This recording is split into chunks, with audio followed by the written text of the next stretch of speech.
Bonjour Édouard Dauberti, bonjour à vous qui nous rejoignez. Édouard Dauberti, vous êtes né en Argentine, vous avez vécu en Espagne, vous résidez actuellement en France. Vous avez écrit plusieurs romans, dont le premier, Le désordre électrique, figure dans celui qui vient de paraître et peut-être en constitue une sorte de déclencheur à retardement, si l'on peut dire. Et vous avez écrit plusieurs romans, des textes oulipiens que je ne qualifie pas autrement parce que ce sont toujours des choses assez originales et inclassables. Je pense à cet inventaire d'inventions qui est paru très récemment aux éditions de La Contralée, qui ont publié Un père étranger, dont on parlera ce soir. Je pense aussi à cette continuation collective de Boris-Vian, qui était une des façons de célébrer cet auteur, la disparition de cet auteur, et donc Un père étranger dont nous allons parler. L'étranger, c'est à la fois donc le père, mais c'est aussi tout ce qui est étranger, c'est le passé, c'est d'une certaine façon l'écriture.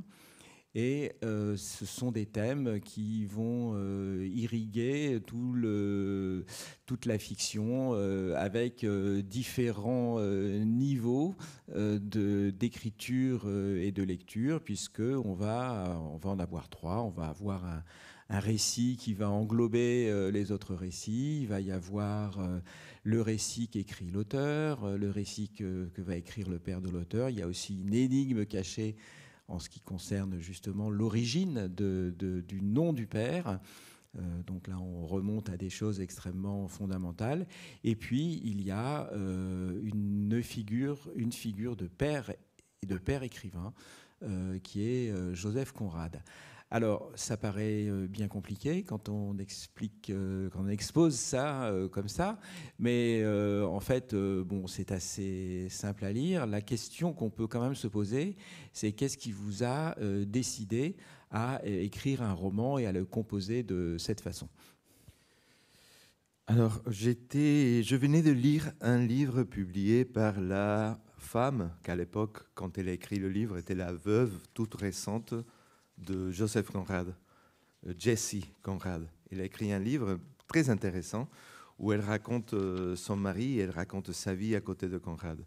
J'étais très, très frappé par la qualité du livre parce que c'est un très bon livre. Et après avoir lu ce livre et avoir souligné pas mal de choses, j'ai commencé à écrire. J'avais besoin d'écrire quelque chose et j'étais très, très frappé surtout par deux ou trois scènes, surtout par une scène où Jessie raconte son mari, Joseph, qui a de la fièvre, qui est malade, qui se sent très mal et qui commence à délirer en polonais. Bon, elle croit que c'est du polonais parce qu'elle ne sait même pas si c'est du polonais, elle soupçonne que c'est du polonais. Et là, il y a tout le côté étrange de cet homme qui est plus âgé qu'elle et qui a tout un passé qu'elle ne connaît pas. Alors j'étais très frappé par tout ça et je me suis lancé à écrire sans savoir qu'est-ce que j'allais faire ni pourquoi. Et si j'allais écrire, c'est rare d'habitude, quand je commence à écrire, j'ai une idée au moins si ça va être une nouvelle, un roman. Je ne savais même pas pourquoi j'avais besoin d'écrire tout ça. Et à un moment, j'ai arrêté et j'ai fait une chose que normalement je ne fais pas parce que c'est dangereux, ça peut tout arrêter l'écriture, c'est de me demander moi-même pourquoi je suis en train d'écrire ça. Et j'ai vite compris que cette situation, ces personnages, c'est que Jessie était en train de vivre avec son mari, et même le modèle de famille, Joseph, Jessie et son premier, parce qu'ils ont eu deux fils, mais le tout premier, Boris, était un miroir presque, je dirais pas parfait, mais un miroir très troublant de ma propre histoire, de mon père, de ma mère et de moi. Après, on peut voir pourquoi. Mais quand j'ai vu ça, quelque chose a éclaté. C'est longtemps que j'avais envie Et même, je sentais un peu le devoir, mais surtout envie d'écrire sur mon père, qui était, tout comme Conrad, un étranger, arrivé en Argentine avec un passé très mystérieux, qu'avec ma mère, je pense qu'on soupçonnait plus qu'on connaissait. Et les deux choses, et d'habitude, mes livres sont le fruit de deux idées qui se heurtent. Il y a un choc entre deux choses. Et ces deux choses ont été vraiment le point de départ de l'écriture de ce livre, d'un père étranger. Alors, il y a une sorte effectivement de télescopage, si on peut dire, entre la trajectoire de Conrad, donc, qui reste étranger, qui vit en Angleterre, qui abandonne la navigation, qui se met à écrire, qui se marie et qui reste le mari étranger. Et qui change de langue, qui change d'identité, qui change de nom même. Voilà. Ouais. Et donc, votre père a un peu une trajectoire assez symétrique, si on peut dire, enfin, ou même parallèle plutôt. Mais pour achever, si on peut dire, le calque de l'un sur l'autre, là, dans votre famille, au départ, l'écrivain, c'est vous. Et puis, l'écrivain, ça devient aussi votre père. Il y a eu un moment que je raconte au début du livre, il y a eu un moment un peu bizarre. C'est le moment où je suis parti de l'Argentine, m'installer. Au début, l'idée, c'était de m'installer 1 an, 2 ans, je ne savais plus pas, mais je suis resté, ça fait plus de 20 ans que je suis en France. Je suis venu m'installer en France. Et presque en même temps, mon père a pris la décision d'écrire un roman. Et c'était presque en même temps. Avant mon départ, avant le moment où je prends l'avion et je m'installe ici en France, mon père, je raconte ça dans un père étranger, commence à me poser un tas de questions. Comment on écrit, avec quel cahier, à quelle heure, comme si j'avais des recettes, comme s'il n'y avait qu'une seule réponse à chaque question. Oui, c'est ça. C'est-à-dire que les questions qu'il pose, ce n'est pas des questions littéraires, si on peut dire. C'est des questions pratiques. Un mode d'emploi, si on peut dire voilà, comme ça. C'est-à-dire quelle est la meilleure marque de cahier, qu'est-ce qu'il faut avoir comme stylo, et où ça. Et il y a même une scène dans le livre où vous vous croisez dans le même café et vous le voyez en train d'écrire un des fameux cahiers qui vont refaire surface plus tard. Oui, parce qu'il m'a demandé, et je dois écrire, ou tu penses que c'est mieux d'écrire à la maison ou d'écrire ailleurs? Moi, je dis, écoute, moi j'ai l'habitude parfois d'aller dans un café et d'écrire. Ah, très bien. J'étais en train d'écrire dans ce café-là, je lève la tête, je le vois de l'autre côté du café en train d'écrire. Et ça a produit un effet, ça m'a paralysé. Je n'ai pas pu continuer à écrire. C'était lui l'écrivain, ce jour-là. Oui, oui. Et alors, bizarrement, donc il y a une espèce de volonté de compléter un peu toutes les cases du tableau, ou de volonté en tout cas dans l'écriture, c'est-à-dire que lui devient écrivain, et il se trouve que vous allez prendre un passeport roumain, c'est-à-dire que vous allez acquérir, alors que vous êtes argentin, bien argentin, sans problème, une nationalité étrangère qui est la nationalité qu'avait votre père en arrivant. Oui, ça c'est parce que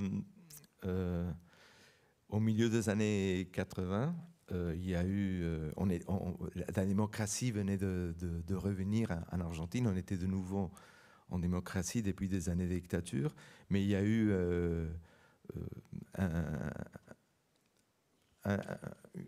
un possible coup d'État, on va le dire comme ça. Et je me suis dit, ça serait pas mal d'avoir un autre passeport au cas où. Et mon père, au début, ne voulait pas aller à l'ambassade de Roumanie parce qu'il y avait encore Ceausescu. Mais dès que Ceausescu est tombé en Roumanie, mon père m'a dit, bon, tu voulais un passeport roumain, on y va. J'ai déjà pris rendez-vous. Et c'était très bizarre pour moi parce que c'est la première fois, quand on était à l'ambassade et qu'on était en train de voir s'ils allaient nous donner le passeport. C'était vraiment la première fois, j'avais plus de 20 ans, que je voyais mon père parler le roumain. C'est-à-dire, jusqu'à ce moment-là, j'avais vu mon père dire 2, 3, 4 mots. Même dans le roman, je fais mon petit dictionnaire de roumain de mon père, qui était un glossaire de 10 mots, pas plus. Oui, et d'ailleurs qui ne marche pas. Une fois que vous avez été en Roumanie, il y a des gens qui ne connaissent pas. Oui, et des mots que même une fois, j'ai demandé à une personne roumaine s'il les connaissait, et 2 ou 3, ils ne le connaissaient pas. Mais par contre, ce jour-là, c'était très bizarre. Je voyais mon père parler cette langue qui était, je le dis comme ça dans mon roman, sa langue fantôme, sa langue amputée. Oui, d'ailleurs, effectivement, donc ça introduit une sorte de similitude entre père et fils.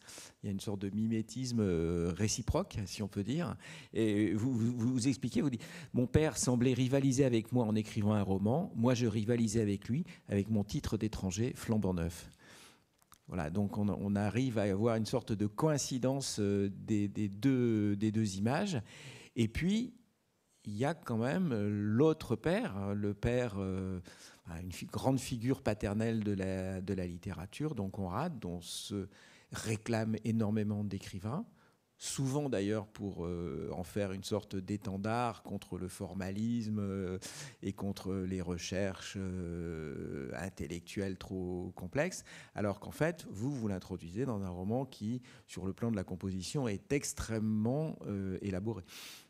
Oui, et en plus, je ne me sers pas de, comment on pourrait dire, du stéréotype de Conrad vitaliste marin, mais Oui. plutôt du Conrad qui a déjà mis les 2 pieds sur terre et qui mène une vie de famille très peu aventurière. C'est tout le contraire de le stéréotype du Conrad marin, le Conrad à la Hemingway, si on peut dire comme ça, l'homme d'action. Non, c'est pas ça. Mais c'était ça ce qui m'intéressait justement. Conrad disait qu'il avait vécu 3 vies. Il disait qu'il avait vécu d'abord une vie comme Polonais, après une vie comme marin, qui est une vie un peu française, parce que c'est vrai que sa carrière de marin commence à Marseille et finit à Rouen, presque dans le cadre de Madame Bovary. Même, il est en train de lire Madame Bovary et il écrit dans les marges de Madame Bovary. Il annote Madame Bovary. Oui, et après, sa 3e vie, en Angleterre, en anglais, comme écrivain. Et mon père, d'une certaine manière, a eu 3 vies aussi. Sa vie d'abord en Roumanie, un petit 2e acte aussi en France, pas comme marin, mais il a fait des études ici en France. Et quand la 2e guerre mondiale approche, il prend un bateau et il s'installe en Argentine pour fuir la 2e guerre mondiale.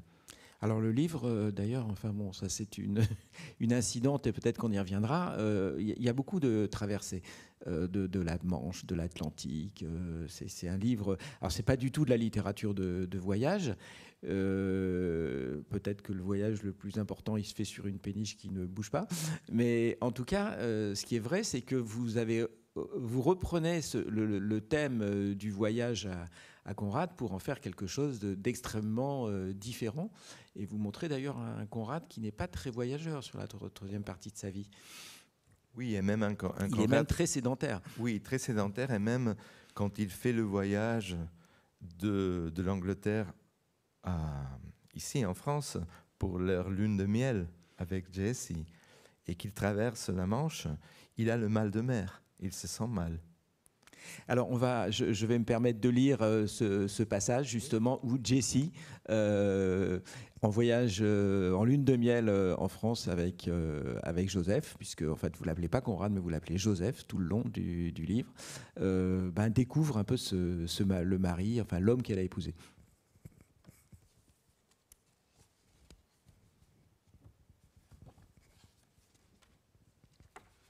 Une énigme. Voilà ce qu'il était pour Jessie.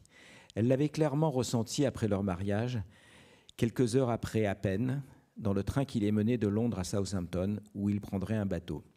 Il y avait toujours un bateau à l'horizon de Joseph, pour leur lune de miel en Bretagne. Le train entra ce jour-là dans un tunnel ténébreux. Les lumières de certaines voitures s'éteignirent. Il y eut 1 ou 2 cris d'épouvante, et Jessie voulut descendre immédiatement. Appuyer sur un bouton, actionner une manivelle, une alarme. N'importe quoi pour descendre du train avant qu'il ne se transforme en bateau. Elle ne savait rien de Joseph. Elle allait vivre avec un parfait inconnu. Et le pire, pressentait-elle, c'était que Joseph serait toujours un abîme insondable pour elle. Un mari étranger, sur le point d'écrire une nouvelle sur un mari étranger, une nouvelle intitulée Amy Foster. Le jour de leur mariage à Londres, parmi une nuée d'amis et de connaissances de Joseph, et comme infiltrée là, indécise, de mauvaise humeur, sa mère, Jane, unique membre du clan de la mariée, ce jour-là, Joseph était arrivé en retard au bureau d'enregistrement de St. George, suffisamment pour que les invités consultent leurs montres et pour que Jessie éprouve un frisson, une vague d'incertitude. Quand enfin Joseph fit son apparition, il lui semblait être le Joseph de toujours, mais différent. Son front avait accumulé de nouvelles rides, sa tête s'était un peu plus enfoncée dans ses épaules. Désirait-elle vraiment se marier avec cet individu qui n'avait pas encore écrit dans un livre, mais qu'il écrirait bientôt, que la condition dominante de notre vie est la solitude. Alors c'est ce Conrad que vous allez essayer de rejoindre en fait, parce que dans le livre, il y a tout un fil narratif qui est celui d'une espèce d'enquête, de traces, enfin de recherche de traces, où vous allez suivre Conrad et atterrir dans cet endroit fameux qui s'appelle Penn Farm et qui est une sorte de lieu de pèlerinage pour les Conradiens du monde entier. Et puis même, croit-on, et dites-vous, pour ces écrivains qui veulent introduire à peu de frais un écrivain célèbre pour donner un peu de poids à leur fiction. Et donc vous vous trouvez là en essayant de quoi faire d'ailleurs. Pourquoi aller à Penn Farm? En fait, une chose qui m'intéressait quand j'ai commencé à écrire Un père étranger, c'était de travailler à deux niveaux, c'est-à-dire de faire comme des allers-retours entre le texte du roman que le narrateur, on va dire moi, écrit sur Conrad, et les coulisses, le making-of, si on peut dire comme ça, de ce même roman. Je trouvais que c'était un bon défi de travailler comme ça, les deux dimensions, et de faire comme des allers-retours. Au début, l'idée, c'était de faire un chapitre, c'est-à-dire écrire un chapitre du roman qui raconte Conrad, et un autre chapitre où on voit l'écrivain, mon double, si on peut dire comme ça, en train de faire les recherches, en train d'écrire ce livre, en train d'essayer de trouver les infos pour écrire ce livre-là. Bien sûr, ça a été le point de départ, les choses sont compliquées d'un point de vue des stratégies narratives. J'ai essayé de faire un livre qui est simple à lire, mais les deux choses se sont contaminées, hein, une et l'autre.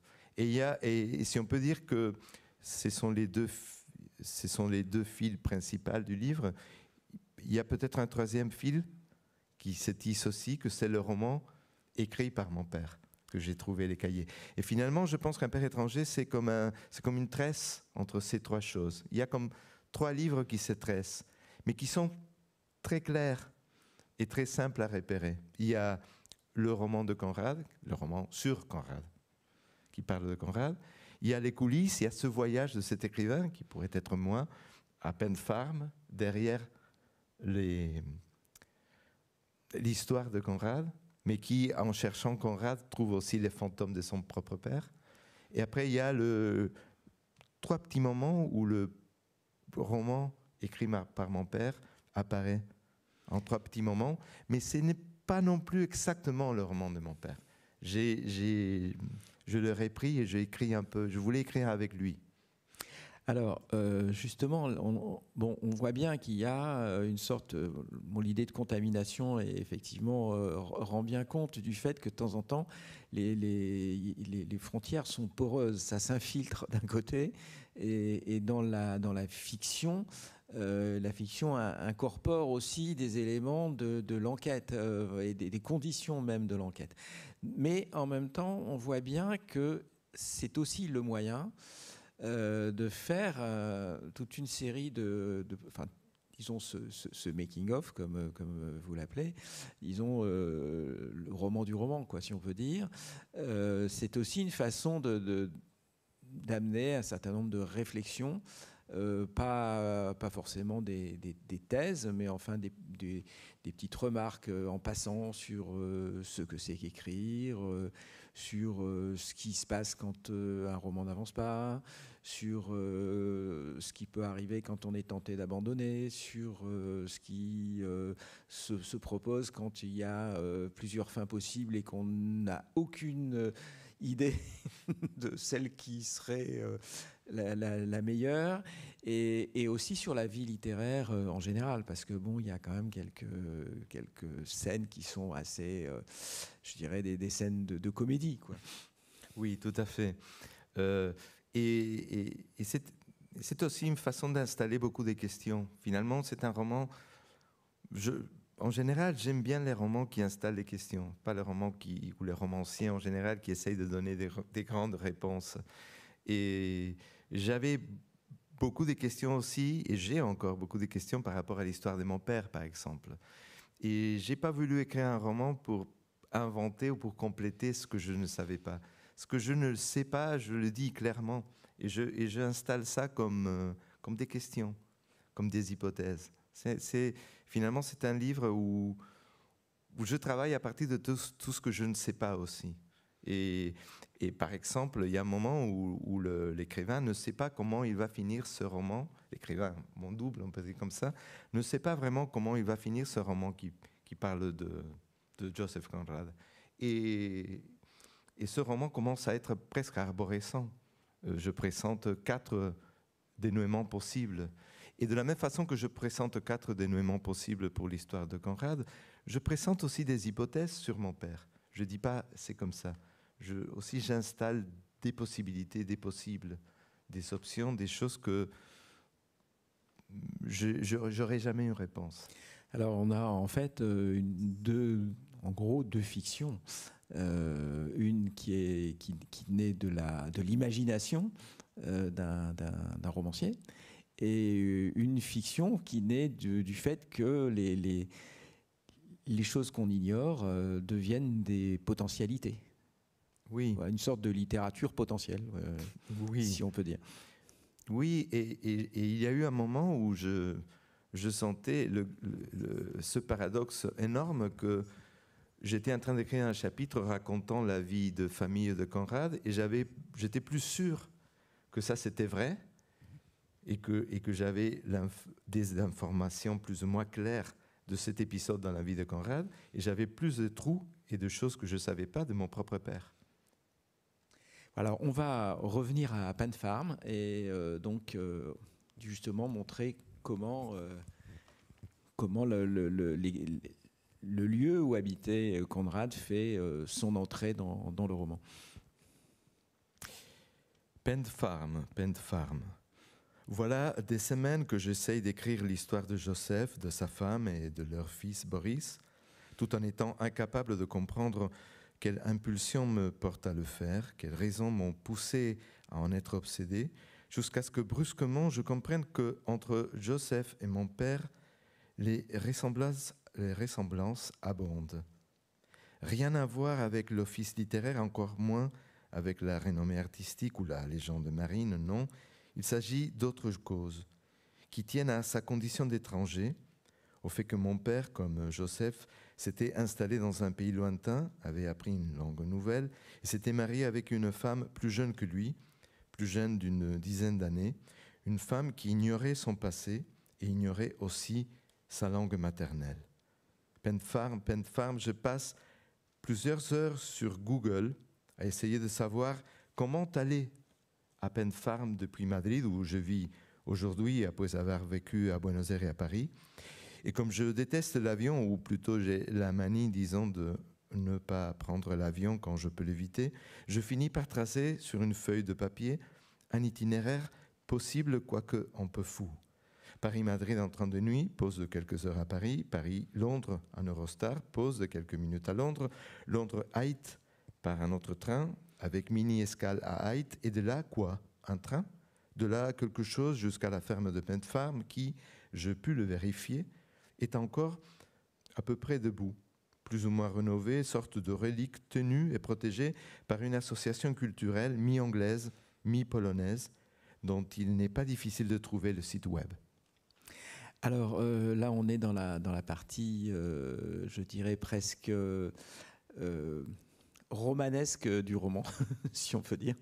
C'est-à-dire cette enquête qui devient, qui au départ est une sorte de, j'allais presque dire, d'acte de documentation. Et puis, bon, bah, comme on peut le faire, aller sur les lieux, s'imprégner un peu. Et en fait, ça devient une aventure. Parce qu'on ne visite pas Penn Farm comme ça. C'est pas du tout. Enfin, il y a des maisons d'écrivains en France qu'on peut très facilement visiter, où il y a en général personne. Et là, on se trouve devant une espèce de barrière à peu près aussi compliquée que l'ambassade de Roumanie, quoi, si on peut dire. Oui, avec des dossiers, avec voilà, enfin des. On se demande ce qu'ils peuvent faire de la couleur de vos yeux, par exemple. Tout devient très bureaucratique, tout devient comme une affaire d'État, non? Très bizarre. L'écrivain, le narrateur sent que tout ça est une grande affaire d'État, très compliquée, qu'on essaye de faire de Joseph ou de Conrad comme un héros national. Des choses qui ne sont très, très cohérentes avec le personnage, avec l'idéologie de Conrad même. Oui, et puis en fait, ça marche pas en réalité, parce que bon, le jardinier n'a pas les clés, il faut... alors, le Roumain, il faut le payer pour avoir le passeport, mais le jardinier, il faut lui donner une bouteille d'un whisky très cher, enfin 3 même, il précise au départ. Oui, pour accéder finalement. Il en faut 3 pour qu'il retrouve ses clés, quoi, pratiquement. Et donc, il y a toute une sorte là aussi, de répétition, quoi, de ce genre de démarche. D'un côté, bon, il s'agit de quelque chose bon, on connaît la bureaucratie des tests, mais là, il y a une sorte de sous-bureaucratie faite par des gens qui veulent se donner de l'importance, quoi, en fait. Oui, et en même temps que tout ça se passe, l'écrivain, le narrateur, qui j'insiste, c'est presque mon double, il se demande si ça vaut la peine tout ça, parce qu'il a déjà écrit 2 ou 3 romans qui se passent ailleurs, de romans qui ont eu des titres comme Le Pays Imaginé, et il se dit finalement, ça c'est un autre, je pourrais écrire un autre pays imaginé. Est-ce que ça vaut la peine de faire des recherches? Lui qui ne croit pas trop aux recherches, mais cette fois il a été tenté. Il se dit, bon, pourquoi pas?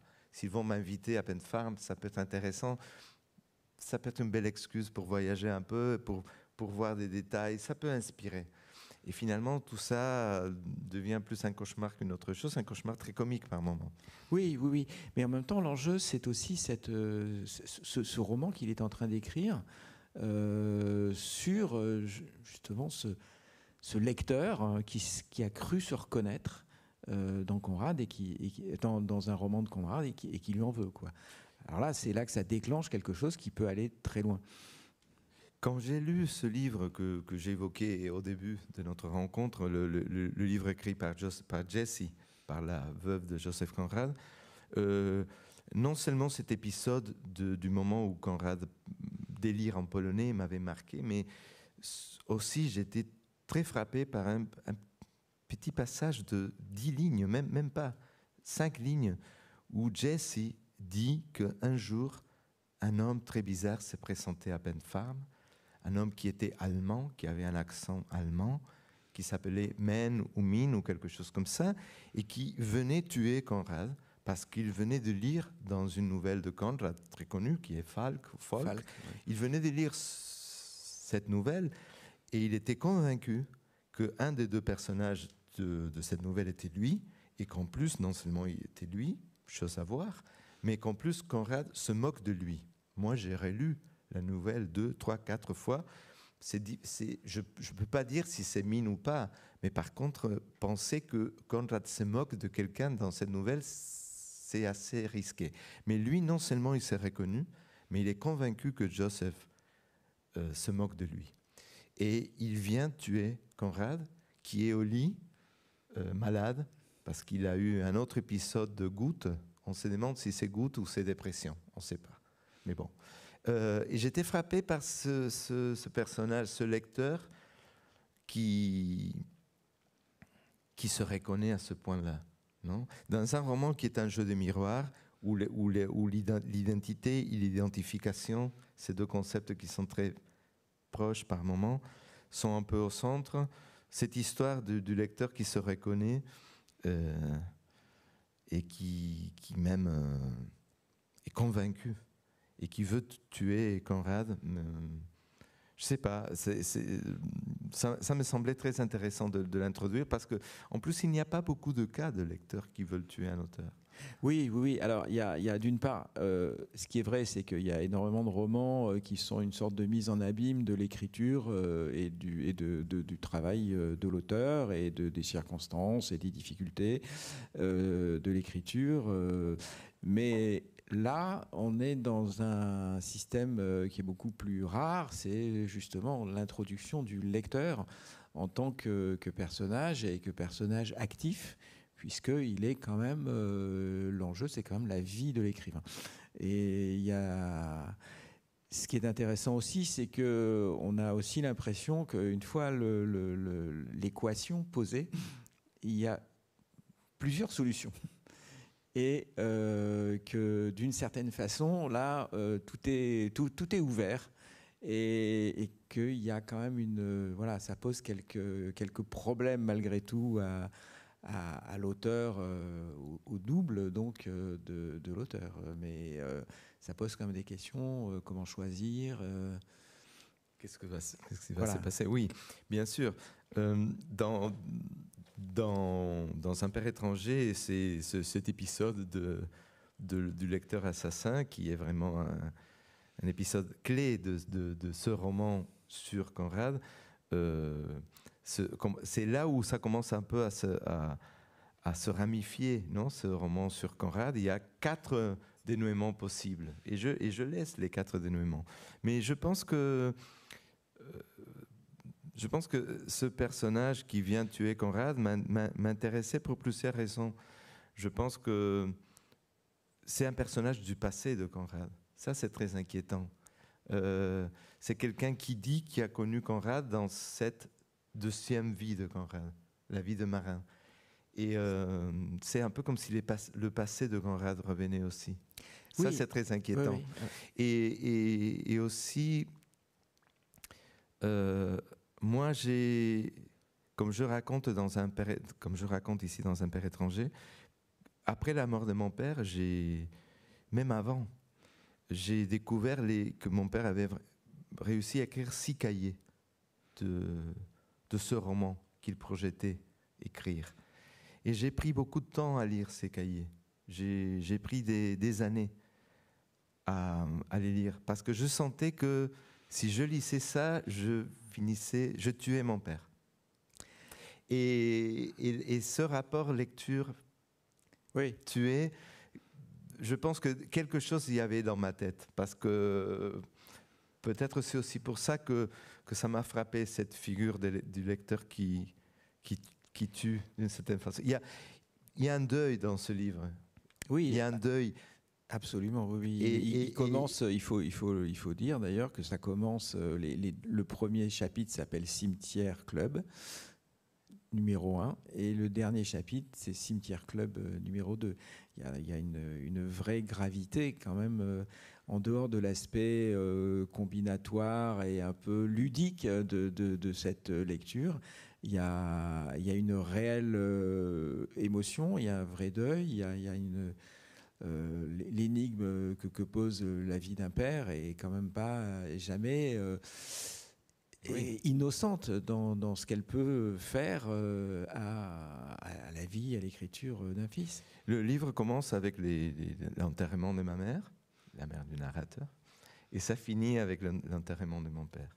Et je pense que c'est important ce début, parce que le moment où ma mère n'est plus là et qu'on se retrouve face à face avec mon père, je vois davantage tout ce qui est étranger en lui. Je pense que quand ma mère était présente, elle faisait un peu le lien, elle faisait un peu la traductrice.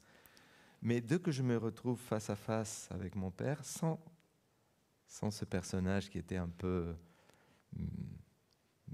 mitoyen, si on peut dire comme ça. Oui, voilà, oui. Ouais. Il y a aussi, oui, ce personnage qui empêche qu'il y ait une sorte de face-à-face direct. Oui. Voilà, c'est la mère, malgré tout, elle fait une sorte de terrain partagé entre le fils et le père. Hein, Oui. comme voilà, on n'est pas dans Oedipe, mais enfin, il y a quand même malgré tout cette posture là.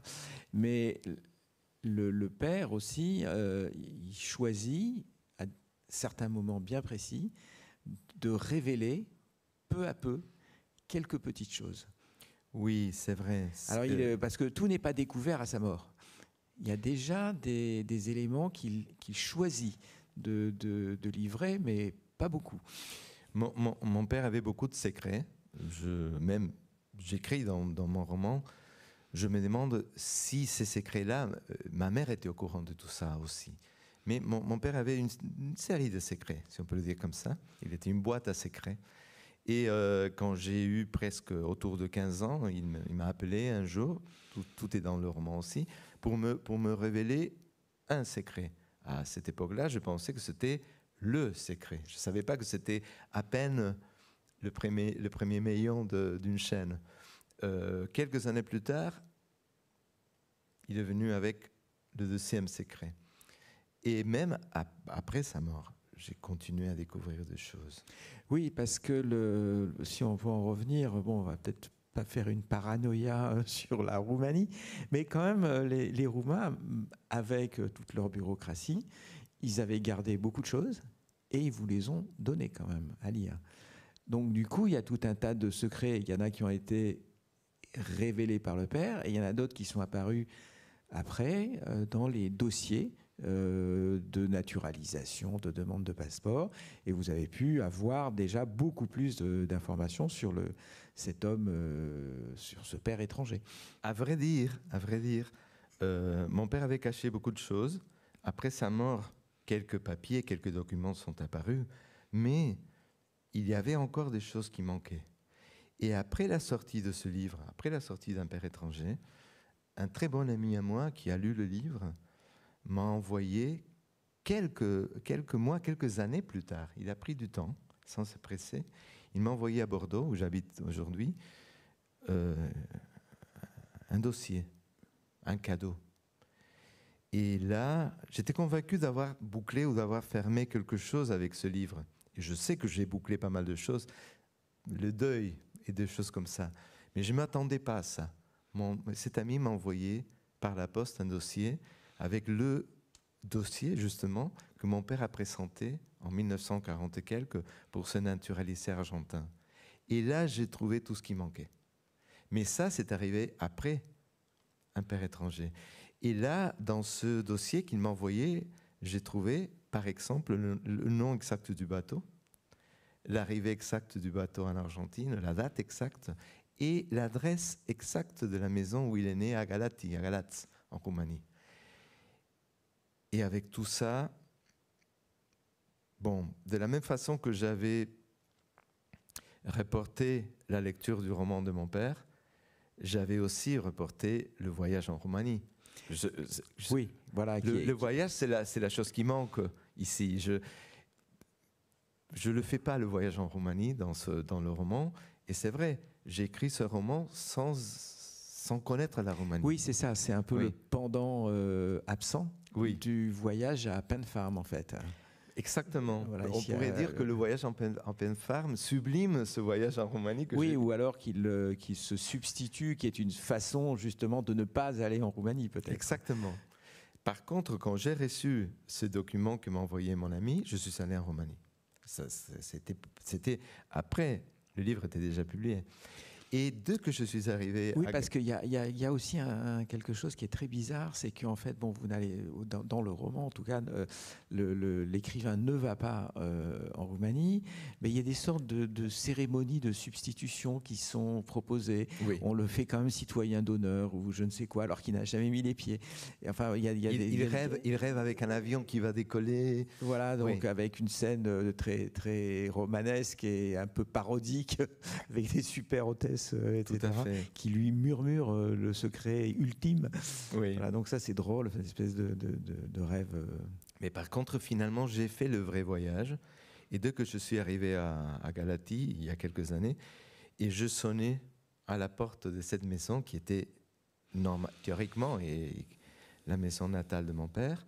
Dès que j'ai sonné, que la porte est ouverte, un autre roman a commencé. Et ce roman est écrit. Et ça va sortir, ça va paraître en novembre. Et ça s'appelle Un fils étranger. C'est moi, l'étranger, au pays de mon père. Alors, il y a ce roman-là, mais il y a aussi le roman dont on a à peine parlé, justement, le roman de votre père qui s'appelle La Déroute. Enfin, il est traduit, sous avec ce nom, avec une orthographe particulière, une graphie particulière, où c'est La Déroute avec 2 R. Alors là, est-ce que vous pouvez nous expliquer un peu pourquoi à quoi correspond justement cet air de trop, si on peut dire. Le roman a été traduit par Jean-Marie Sanlu, et je pense que justement traduire le lapsus ou la faute d'espagnol de mon père était peut-être une des choses les plus compliquées. Mon père, au lieu de mettre el derrumbe, qui pourrait être l'écroulement, oui, avait écrit derrumbe avec un seul R, qui donne un mot qui n'existe pas en espagnol, et je joue avec des rumbe, comme un changement de rumbo, non? Oui. Et je dis que c'est un néologisme involontaire de mon père. Bon, je joue avec tout ça. Et quand Jean-Marie Sanlu a dû traduire, c'était pas évident, et il a trouvé la déroute. Oui, parce que du coup, ça introduit toute une série de connotations particulières avec ce double R. On va se dire, c'est quoi? C'est le déroutement, mais ça peut être aussi, je ne sais pas, la contraction de la dernière route ou de tas de choses. Oui, tout à fait. Voilà, donc, oui, je pense qu'il a trouvé quelque chose qui est un. C'est une trouvaille brillante. Oui. Voilà. Alors, mon père avait laissé ces 6 cahiers aussi. Sans fin. C'est un autre roman qui a du mal à trouver sa fin. Mon père ne trouve pas la chute pour ce roman, qui part un peu dans tous les sens. Et moi, j'ai eu envie de glisser à l'intérieur d'Un père étranger 3 petits moments de ce roman, qui est foisonnant, qui part dans tous les sens, mais que j'ai choisi un épisode pour 3 raisons. La première, parce que c'est assez autonome. Je pouvais le prendre comme une petite nouvelle. Ça se déroule en Roumanie, ce qui est rare parce que ce livre part dans tous les sens. Et il y a l'eau. Il y a l'eau et la navigation. Et là, on retrouve effectivement... Alors bon, si vous voulez bien nous en lire justement un petit bout.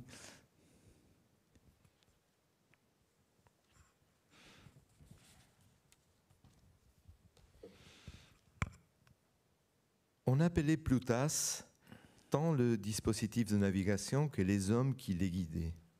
En synthèse, les Plutas ressemblaient à des radeaux, un grand nombre de troncs liés entre eux et à la merci du courant du Siret. Les équipages étaient constitués sans exception de Roumains pauvres, gens résignés, personne s'exposait à des accidents mortels, car ils devaient barrer sur une rivière vertigineuse et encombrée de rochers. Plusieurs Plutas étaient morts en heurtant les rochers dispersés le long du trajet. D'autres étaient morts noyés. D'autres s'en étaient tirés par miracle, mais étaient restés à tout jamais invalides. Comme si ce n'était pas assez, une fois leur travail terminé, ils devaient rentrer de Galatie par des sombres routes où opéraient des bandits. Presque invariablement, Les Plutas arrivaient à Romans, Romans c'est une ville, morts de faim, exténués. Parmi ceux que je voyais souvent à Romans se détachait un homme jeune qui attira puissamment mon attention. Son physique était différent de celui des autres. Eux avaient le teint foncé, tandis que lui arborait une longue chevelure d'or. Ses yeux étaient bleus et sa taille très supérieure à la leur. Je fus aussi surpris par le fait qu'à part le roumain, il parlait un allemand parfait. Je l'approchai, nous entamâmes une conversation au sujet du bois et des Plutas. Il s'appelait Radulescu, avait été formé à ce travail par son père, Plutas lui aussi, et il devait ses traits exceptionnels à sa mère qui était née en Bavière. Voilà. Oui, voilà, donc on retrouve effectivement d'une part le thème de l'eau, puisque ce sont des bois qui sont flottés pour aller vers des scieries. Et puis il y a là encore, ce personnage est un personnage qui n'est pas exactement totalement du coin, quoi, puisqu'il a il a une mère étrangère. Oui. Et il y a cette espèce, alors il y a le côté très romanesque aussi, cette espèce de géant blond comme ça qui se détache, qui fait une sorte de personnage, alors là presque de livre d'aventure, quoi. Vous imaginez que quand j'ai lu les 6 cahiers de mon père, je lisais tout ça un peu comme les lecteurs de Conrad. J'essayais de trouver des clés. J'étais convaincu que j'allais trouver des clés, que mon père avait écrit ces 6 cahiers, non pour écrire un roman, mais qu'il y avait un message caché pour moi. C'est pour ça aussi que je me suis identifié à ce personnage de Mine. J'ai lu ces 6 cahiers convaincu que peut-être il y avait un message à coder ou que mon père racontait indirectement des choses. Je n'ai rien trouvé. J'aurais bien aimé être comme Mine et croire que j'ai trouvé quelque chose. Je n'ai rien trouvé. Oui, mais je trouvais cette histoire que j'aime bien. En même temps, oui, c'est pas mal écrit. Enfin, c'est quand même quelque chose qui évoque, enfin, qui donne peut-être envie de lire un autre type de roman ou quelque chose comme ça. Il y a peut-être aussi, on peut s'attendre, bon, rapidement, là on n'a qu'un extrait, mais si c'était Conrad qui l'avait écrite, peut-être que ça aurait pu être un point de départ pour quelque chose. Il y a beaucoup de littérature comme ça dans le livre qui sont des littératures un peu, pas avortées, mais disons à demi abouties, ou bien trop aboutie et fermée sur elle-même, comme il y a ce fameux conte apocryphe de Marcel Aimé, qui est voilà, enfin bon, il y a une sorte de légende qui court sur le fait qu'un lecteur aurait envoyé à Marcel Aimé un conte de lui, pratiquement. Un conte à la manière de Marcel Aimé. Oui, mais tellement à la manière que ça devient presque. Il y a dans cette histoire de l'écrivain, qui est un peu mon double, qui est en train d'écrire ce roman sur Conrad, il y a un moment où cet écrivain reçoit une invitation à passer une semaine. C'est une résidence d'écrivain. Il reçoit une invitation à passer une semaine au bord d'une péniche, mais une péniche qui ne bouge pas. Ça, c'est vrai. J'étais en train de finir Un père étranger, qui est un roman plein d'eau et de voyages et des bateaux, et je reçois une invitation et on m'invite à Béthune pour passer une semaine au bord d'une péniche qui ne bouge pas. Et j'étais extrêmement frappé par ça, parce qu'en plus, la carrière d'écrivain de Conrad commence, et ça, il le raconte, je le raconte dans Un père étranger, au port de Rouen, quand le bateau est arrêté. Et il a le livre de il est à quai et il lit Flaubert. Il voit même par son hublot, il voit Rouen. Il pourrait être en train de voir le même paysage du roman qu'il est en train de lire, de Madame Bovary. Il commence à écrire dans ce bateau qui ne bouge pas. Il commence à écrire son premier livre, ses premières phrases en tant qu'écrivain. Et j'étais sidéré quand j'ai eu cette invitation. Je me suis dit, bon, je dois finir. Je vais accepter. Un roman comme ça doit se finir dans une péniche. Et j'intègre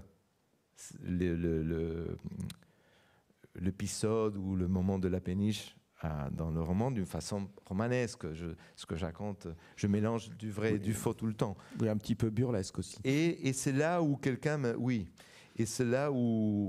raconte l'histoire de Marcel Aimé. Oui, c'est une histoire, double de Marcel c'est une histoire Aimé. racontée par une écrivaine. Et voilà. Et supposément, c'est une écrivaine qui me raconte le cette personnage histoire. raconte l'histoire de quelqu'un qui a envoyé, etc. Oui. Donc il y a une sorte de triple réflexion quoi, là-dedans. Et en même temps, qui est très conradien. Cette histoire d'un personnage qui raconte à un autre personnage une histoire, c'est très conradien aussi. Et je dirais à l'opposé, il y a un personnage qui est très, très bizarre, alors très au contraire rébarbatif presque, ce Bulgare qui dit « Moi j'ai arrêté de lire les livres qui parlent d'écrivains ». Oui, tout à fait. Donc lui, il est en rejet total de ça. Et c'est lui qui dit aussi j'écris pour tuer le lecteur. Oui, voilà. Oui, il est très... Et en même temps, il termine en disant « Mais j'aimerais bien que le lecteur me tue » à la fin. Donc en fait, il reprend complètement à son compte la posture de Conrad qui va peut-être se faire tuer par ce type. Et qui est un personnage d'ailleurs qui semble aussi surgi d'un roman de Conrad, Mine. Oui, il pourrait. Parce que c'est quand on... Il parle... Il y a des allusions au duelliste, alors qu'en fait, il ne va pas du tout le provoquer en duel, il veut tout simplement l'assassiner. Oui, mais une chose obsessionnelle, un peu comme chez les duellistes. Mais voilà, mais ça fait penser à ce personnage de duelliste qui ressurgit du passé et qui va essayer de provoquer celui qui a réussi et qui a fait fortune et qui s'est marié et qui a oublié complètement la guerre et toutes ces histoires. Donc en fait, c'est aussi ce héros-là, il surgit de la bibliothèque, il ne surgit pas seulement de l'imagination de Conrad ou de sa femme. Oui. Finalement, ce mélange des niveaux, la bibliothèque,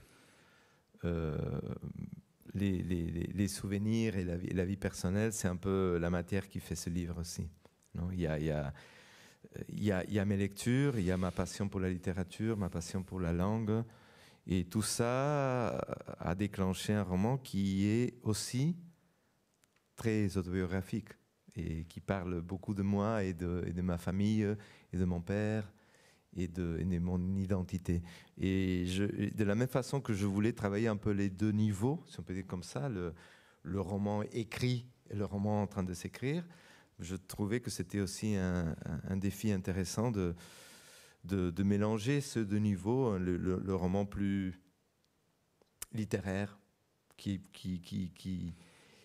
est plus dans la métalittérature, qui fait des clins d'œil plus culturels, si on peut dire comme ça, plus savants, et un roman à notre niveau qui est plus viscéral. Et je pense que c'est un peu grâce, comme je disais au début, grâce à cette histoire de Conrad, grâce à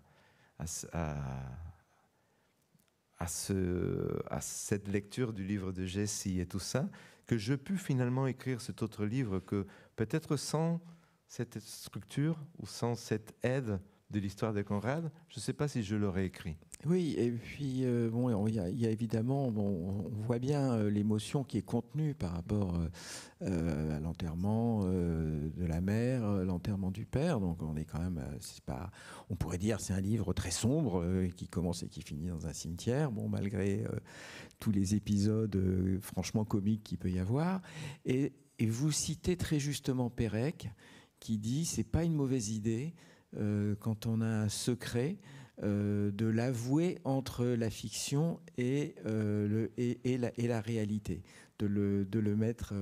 C'est peut-être aussi une des leçons de votre pratique de l'Oulipo, ça. C'est-à-dire que ça fait aussi justice de ceux qui disent que l'Oulipo n'est peut-être qu'un simple jeu de société. Non, bien sûr, quand on lit W de Pérec ou quand on lit La disparition, on voit que derrière cette prouesse formelle, Pérec a trouvé le moyen de parler des choses qui sont très personnelles et très denses, comme la mort de sa famille à cause du nazisme.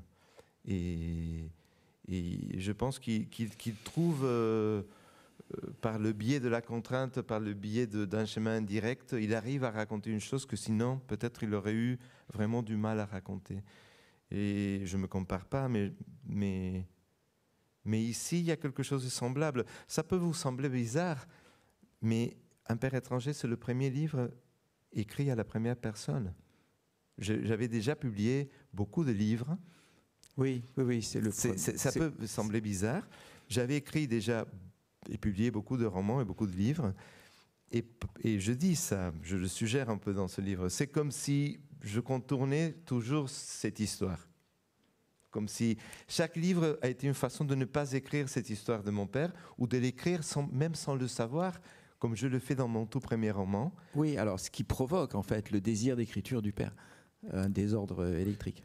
Oui, quand j'écris mon tout premier roman, qui s'appelle Le désordre électrique, met en place un homme qui est un étranger, qui se réinvente, qui change de nom et qui réinvente sa vie. C'est l'histoire de mon père. Mais à cette époque-là, je ne savais pas. Et c'est très curieux. Et j'écris tout ça comme une fable, à la troisième personne, etc. Et mon père a lu ça. Qu'est-ce qu'il a pensé? Qu'est-ce qu'il a senti quand il a lu ça?